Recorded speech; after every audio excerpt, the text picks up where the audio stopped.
En los pliegues más oscuros de la historia reciente del mundo, hay nombres que se desvanecen sin estridencias, pero dejan un eco que jamás termina de apagarse.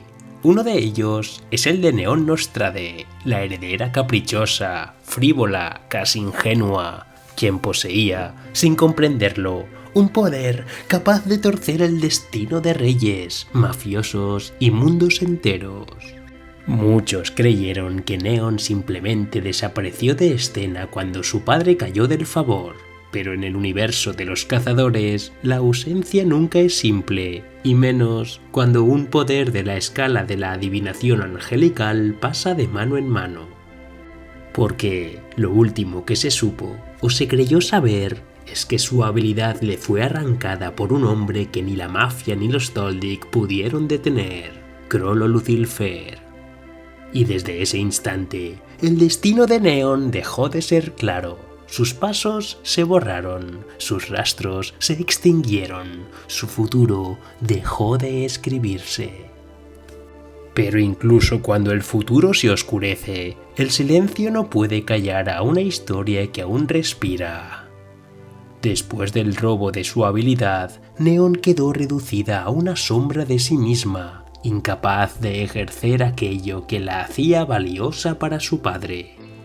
Es ahí donde comienzan los rumores, relatos sueltos, inconexos, que recorren los sótanos de Yorkshire y las fronteras del continente oscuro, mencionando a una joven de mirada perdida, a veces alegre, a veces distante, como si su espíritu hubiese quedado suspendido en un limbo que nadie sabe nombrar.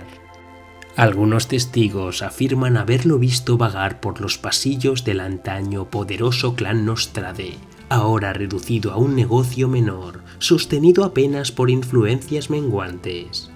Dicen que Neon ya no pide manuales de anatomía, ni exige engreídas muñecas nuevas. Dicen que pasa horas observando sus viejos cuadernos de predicciones, sin recordar del todo cómo los escribió. Otros cuentan una historia más inquietante. Relatan que, al perder su habilidad, algo en ella se fracturó o despertó, que su aura, antes suave y casi infantil, comenzó a fluctuar como si respondiera a un eco residual del nen que ya no poseía, un eco que no debería existir, porque cuando Crollo roba un poder, no queda nada, nada excepto el vacío. Pero un grupo de coleccionistas de reliquias Nen asegura haber sentido algo distinto, un rastro febril, fragmentado, como si una parte de la habilidad hubiera quedado adherida a Neon, retorcida, incompleta, incapaz de manifestarse, pero todavía viva. Un poder sin función, como un corazón sin latido, un Nen que no obedece reglas conocidas. Hubo quienes se intentaron acercar. Algunos desaparecieron y otros jamás volvieron a hablar del tema. Aún así, la versión más extendida afirma que Neon fue recluida en una mansión remota, lejos de la capital, lejos de Yorkshire, lejos incluso de los últimos movimientos de la mafia. Allí, oculta por órdenes de su padre, Neon viviría rodeada de recuerdos de lujo y pasillos vacíos. Una jaula dorada. No para protegerla de los demás, sino para proteger a los demás de ella, porque algo más ocurrió el día en el que Crollo le arrebató su poder. En ocasiones contadas, un guardia juró haber escuchado la voz de Neon murmurar versos que no conocía, escritos en un idioma que no dominaba. Eran demasiado parecidos a sus antiguas profecías, pero no tenían estructura, no tenían métrica, no tenían destino. Eran como sueños rotos, y es allí donde surgen las teorías más oscuras. Algunos especialistas del continente exterior creen que la adivinación angelical pudo haber estado conectada a una fuente de poder más profunda, a una raíz ancestral cuyo origen se pierde en tiempos anteriores, incluso a los grandes linajes del Nen. Si eso fuera cierto, el acto de separar a Neon de su habilidad habría generado un desequilibrio. no solo en ella, sino en la fuerza misma que la sustentaba, que Neon, ahora inconsciente, podría servir como un punto de fuga para energías que no deberían existir fuera de su habilidad original, energías que buscan expresarse, aunque solo sea en susurros. Sea verdad o no, lo cierto es que la mafia dejó de mover recursos para encontrarle un propósito. Los Nostrade dejaron de negociar su talento.